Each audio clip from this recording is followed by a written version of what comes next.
វត្តរបស់លោកយូជីនីស៊ីដាភាគបញ្ចប់រដូវកាល2022-2023 V-League បានចាប់ផ្ដើមនីស៊ីដាបានធ្លាក់ខ្លួនឈឺកាន់តែធ្ងន់ធ្ងរបណ្ដាលឲ្យគាត់ខកខានការប្រកួត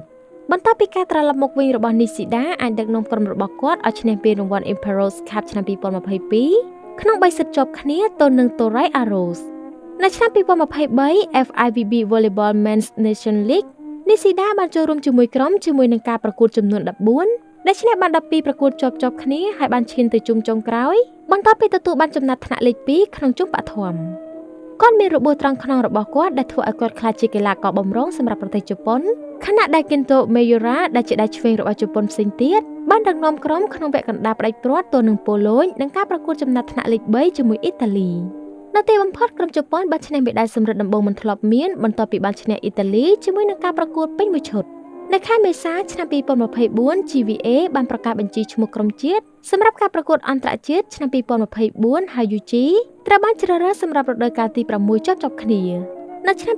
2024 VNL ដដែលបានដឹកនាំក្រុមឲ្យបញ្ចប់ក្នុងចំណាត់ថ្នាក់ទី4ក្នុងជុំបឋមដោយឈ្នះ9និងចាញ់3បន្ទាប់មកពួកគេបានយកឈ្នះកាណាដានិងស្លូវេនីក្នុងវគ្គ1ភាគ4ផ្ដាច់ព្រាត់និងពាក់កណ្ដាលផ្ដាច់ព្រាត់រៀងៗខ្លួន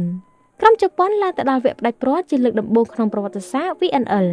ពួកគេបានប្រកួតជាមួយក្រុមបារាំងក្នុងការប្រកួតចុងក្រោយដែលចាញ់1 3សិតពួកគេបានបញ្ចប់ក្នុងចំណាត់ថ្នាក់លេខ2និងដណ្ដើមបានមេដាយប្រាក់ដល់ផ្ទះដែលជាការបញ្ចប់ខ្ពស់បំផុតសម្រាប់ក្រុមនៅក្នុងការប្រកួតនេះនិងជាមេដាយប្រាក់ដំបូងគេនៅក្នុងការប្រកួតអន្តរជាតិដ៏សំខាន់ណាមួយចាប់ពីឆ្នាំ1977ចាប់អាជីពជាអ្នកកីឡាករបាល់ទះលោកក៏បានជួបនឹងរៀបការជាមួយនឹងនាង Sarina Koga ដែលជាសមាជិកបាល់ទះជម្រើសជាតិនារីជប៉ុនតាំងពីឆ្នាំ2013នាងកើតនៅថ្ងៃទី21ខែឧសភាឆ្នាំ1996និងមានវ័យ27ឆ្នាំនាង Sarina Koga បានឈ្នះមេដាយមាសក្នុងការប្រកួត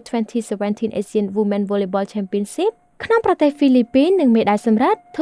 2013 FIVB Volleyball Women U23 World Championship ក្នុងប្រទេសមិចស៊ិកស្វាមីខ្លាំងភរិយាពូកែពិតជាស័ក្តិសមនឹងគ្នាមែនអ្នកទាំងពីរបានរៀបអាពាហ៍ពិពាហ៍ជាមួយគ្នានៅថ្ងៃទី31ខែធ្នូឆ្នាំ2022ហើយបច្ចុប្បន្នអ្នកទាំងពីរក៏បានប្រកាសសម្រាកចូលនិវត្តន៍ផងដែរ